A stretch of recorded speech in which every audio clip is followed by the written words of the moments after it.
Essa semana eu estava conversando com alguns colegas em um grupo que tem tanto criadores de conteúdo já experientes há algum tempo e também uma galera que está iniciando agora. E a gente se deparou com uma situação. Todo mundo estava não reclamando, mas estava lamentando que eles estavam falando com muita gente. O tipo de conteúdo dele parece que estava indo para muita gente aleatória e tudo mais. E nisso surgiu um questionamento, né? Com quem você está falando? Qual é seu público-alvo? E foi daí que saiu a ideia desse vídeo. Eu mostrar para você que antes de qualquer coisa, antes de você definir que tipo de conteúdo você deve criar, você deve definir para quem você deve criar conteúdo. Com quem você quer falar. E aqui eu vou trazer para você 3 maneiras de você definir isso. Você vai poder escolher dentro dessas 3 maneiras a que mais se adequa ao seu caso atual.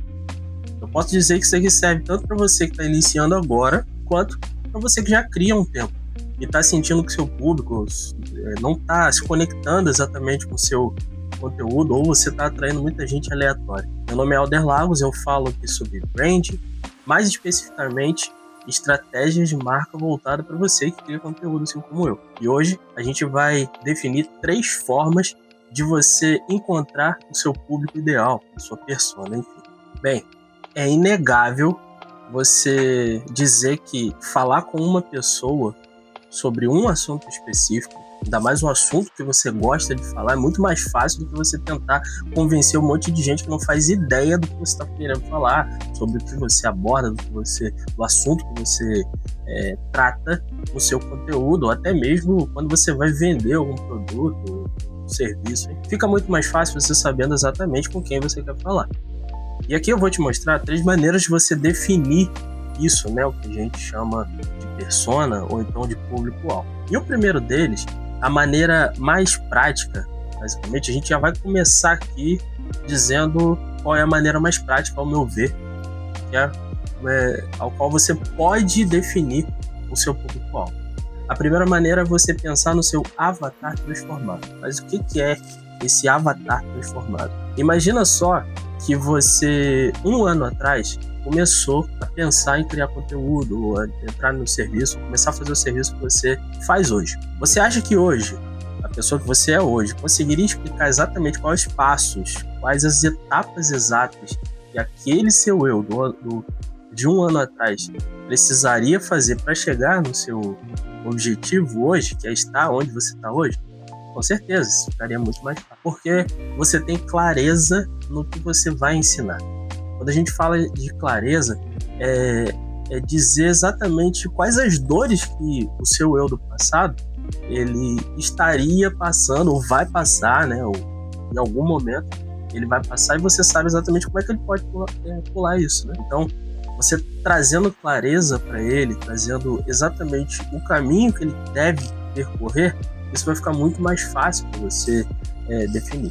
Então, quando você vai pensar no seu público-alvo, quando você vai criar conteúdo pensando no seu avatar transformado, fica muito mais fácil, traz clareza para o seu conteúdo, para a sua comunicação, porque você vai saber exatamente o que falar para ele, não tropeçar nesse caminho até chegar aonde você está hoje. E isso é interessante porque às vezes você pode pensar até que não tem ideias de conteúdo, né? Inclusive, eu convido você a assistir os outros vídeos aqui para você saber exatamente sobre isso que eu estou falando. Às vezes a gente não sabe como iniciar aqui no YouTube, o que eu vou falar, enfim. Eu tenho um vídeo aqui explicando exatamente como é que você deve iniciar, qual o plano, que eu vou deixar no card aqui para você olhar depois com calma. Um outro ponto importante sobre a questão de você falar com seu avatar transformado é que você pode falar com autenticidade. E a autenticidade, ela é uma peça-chave quando a gente fala de posicionamento, de branding, né, de gestão de valor. Quando você é autêntico, você para de inventar, para de querer imitar os outros. Na verdade, eu gosto de usar muito o termo roubar como artista, né? Muitas vezes a gente pega referências de várias áreas, junta elas, coloca a nossa essência e aí sim a gente traz a nossa autenticidade. Afinal de contas, a gente é uma união de várias culturas, né? Uma união de várias coisas, música. Eu mesmo gosto de música, eu gosto de rock, eu gosto de comida salgada, gordurosa, eu gosto de hambúrguer, enfim, eu gosto da coisa um pouco mais bruta. Porém, eu gosto de transmitir a minha comunicação de uma maneira mais leve, uma maneira sem muitos termos técnicos. Isso traz um pouco mais de autenticidade para mim. Eu gosto de marcas, você sempre vai me ver com um bonezinho preto, você sempre vai me ver vestido de preto, porque eu gosto de preto. Então, você vai ver que o meu público-alvo vai se identificar por algum desses pontos que eu falo, que eu abordo, porque eu trago autenticidade, que é o que eu gostaria de ouvir, de quem eu gostaria de ouvir. Outro ponto importante dentro ainda do avatar transformado é a questão da gente ter segurança no que fala. Quando você usa o seu avatar transformado como persona, né, como a gente já definiu aqui, você sabe exatamente o que falar e como falar. Você sabe se vai poder usar um tom mais técnico, um tom de voz mais agressivo, mais calmo. Você vai saber exatamente como falar para esse público. Então, a segurança na fala vai ser um fator crucial ali na hora de você entregar o seu conteúdo. Isso é muito importante justamente no início de tudo, no início dessa sua produção de conteúdo. Outro ponto também é que você é a prova viva do que você fala, do que você prega. Então, quando você usa o seu eu do passado para ensinar para ele, com o seu eu atual, você sabe exatamente, você tem provas suficientes, exatas, do que funciona e do que não funciona. Então, a coisa toda começa a se tornar até mesmo sustentável. Você já deve ter percebido, já deve ter conhecido alguns produtores, ou ouvido até falar de alguns produtores de conteúdo que com o tempo eles cansaram de fazer aquilo dali porque eles não estavam aguentando a pressão de criar conteúdo moldado pelo que todo mundo dizia para eles fazerem. Na verdade, isso foi falta de autenticidade. Então, quando você começa a falar com o seu eu transformado, o seu eu do passado, você começa a ensinar ele de uma maneira mais clara, sustentável, com autenticidade, você vai ver que o conteúdo vai se tornando cada vez mais prático. E agora, eu vou te mostrar uma segunda forma de você definir a sua persona. A gente acabou de ver como usar o avatar transformado e agora a gente vai ver que se você não quer usar o seu eu do passado, você pode criar o seu eu atual. A segunda forma de você criar um público-alvo, desenvolver, definir um público-alvo, é você criar, literalmente, criar o seu ICP, o seu público-alvo ideal. Então, eu vou mostrar para vocês aqui algumas vantagens disso, alguns benefícios e algumas coisas que você pode focar, que você pode fazer para definir esse público. Nesse caso aqui, a definição de um público-alvo inventado na criação, ela é interessante porque você não precisa ficar pegado ao que você era no passado. Isso aqui se aplica muitas vezes a quem quer mudar de nicho, quer mudar o tipo de conteúdo. Então você pode literalmente definir ali, poxa, eu quero falar agora. Antes eu falava com mulheres de 30 a 50 anos, mas agora eu quero falar com homens de 18 a 25 anos que fazem isso. Então, definindo o seu público manualmente pode ser uma alternativa para você que quer mudar de nicho, mas não se limita a isso, obviamente. Você vai poder aplicar de outras formas. Quais são os pontos por trás de você definir um público do zero, né? Você pode focar em quem você realmente quer ter como cliente. Por que isso é interessante? Isso é uma vantagem estratégica que você vai ter na frente de outros criadores ou até você mesmo, né? Pensar exatamente que tipo de cliente você quer falar. Por exemplo, imagina que hoje você tem um produto, uma oferta, um tipo de conteúdo que fale com pessoas que não pagam tickets mais altos de serviços ou produtos, mas agora você quer vender high ticket. Então, você pode idealizar exatamente esse tipo de público para você conseguir trazer uma comunicação com eles ali. Isso é interessante porque a gente vai ter um posicionamento moldado, né? Pelo fato de você saber exatamente o público, você está criando o público, você está criando um avatar, um público-alvo para se comunicar, você sabe exatamente qual tipo de posicionamento você deve ter, qual tipo de comunicação você deve ter, como você vai falar, o tom de voz, as cores, enfim, tudo vai ficar alinhado exatamente como você deve ter, como você idealizou, porque você literalmente criou o seu público.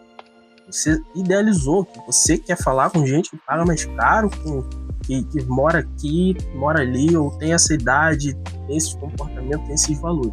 Então, quando você sabe isso, você sabe exatamente, inclusive, o que ofertar para essa pessoa. Porque, afinal de contas, a gente trata aqui o canal, e eu sempre vou falar isso, a gente tem que tratar isso daqui como um negócio. Não é que a coisa precisa ser engessada sempre, a ponto de você... mas eu gosto de fazer isso aqui por amor. Tudo bem, mas com o tempo isso daqui pode se tornar a sua atividade financeira principal. Então, eu acho interessante você pensar nisso. Quando você define um público-alvo, você também sabe exatamente qual tipo de oferta você pode fazer para essa pessoa. Existem também fatores importantes relacionados à diferenciação, né? Muitos criadores, eles não têm coragem de fazer essa mudança. Não sei se pegou esse barulho aqui, mas já tá portando isso. Essa questão da diferenciação, né, como eu estava falando, ela é importante porque muitos criadores, eles não têm medo de mudar. Aliás, eles têm medo de mudar, melhor dizendo, e acabam ficando sempre com aquele público ali que não está gerando nada para ele.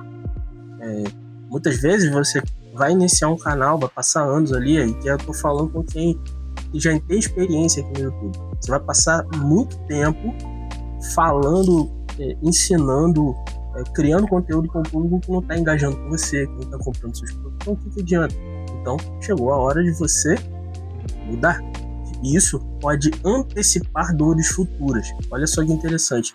Se você sabe exatamente, escreveu ali o público-alvo, você sabe exatamente o comportamento deles, você vai saber também que tipo de dores você vai evitar passar durante esse processo, para você não desanimar no meio do caminho, né? A gente pode entender isso como que literalmente uma antecipação de problemas. Como você está escrevendo o seu público, você está criando o seu público do zero, você sabe o que pode acontecer e o que não pode acontecer. Obviamente tem alguns fatores que com o tempo vão acontecer, mas estrategicamente você sabe exatamente o comportamento negativo ou positivo que o seu público vai ter e você já vai estar preparado para definir. E a gente vai entrar agora no último ponto, exatamente, que é totalmente diferente desses dois aqui, que é mais voltado para quem já cria conteúdo ou já tem algum negócio, alguma estrutura, e você pode usar exatamente essa estrutura para você definir o seu público-alvo. Mas antes de eu te falar qual é a sua última maneira de criar o seu público-alvo, eu quero te convidar a clicar aqui no link de inscrição, deixar seu like, fazer um comentário aqui exatamente se você está passando por isso, e também te convidar a pedir a minha ajuda. Caso você queira que eu faça uma análise da sua marca, queira que eu te ajude a definir esse público-alvo, eu estou disponível, você pode clicar no link aqui. Mas, sem enrolação, o objetivo aqui é te ajudar a criar essa persona.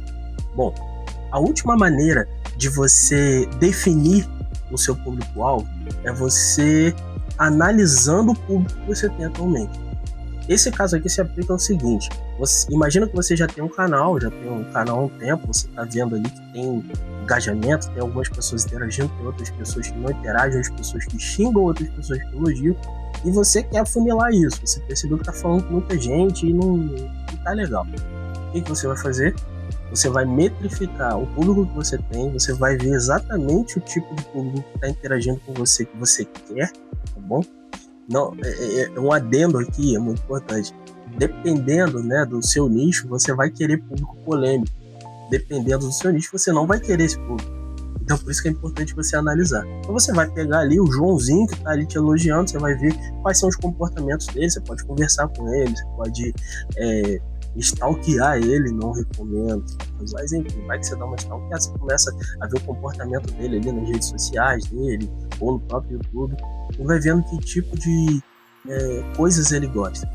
Você vai fazer um paralelo com a Maria, que também elogiou você no seu comentário ali, gostou do seu conteúdo, compartilhou, e você vai vendo o comportamento dela. Quando você faz essa metrificação, você vai ver um padrão. Você vai ver idade, você vai ver comportamento, você vai ver localização, você vai ver que tipo de coisas essa pessoa gosta de ver e ouvir, e você vai moldar seu conteúdo para esse tipo de pessoa. Você vai batizar o seu público-alvo com aquele nome, aquele tipo de pessoa, e essa pessoa vai ser o seu público-alvo. É interessante a gente pensar nos dados existentes, né, como eu falei, e olhar exatamente, analisar os seus comentários, analisar os compartilhamentos disso tudo. Assim você consegue saber exatamente que tipo de pessoas vão estar ali.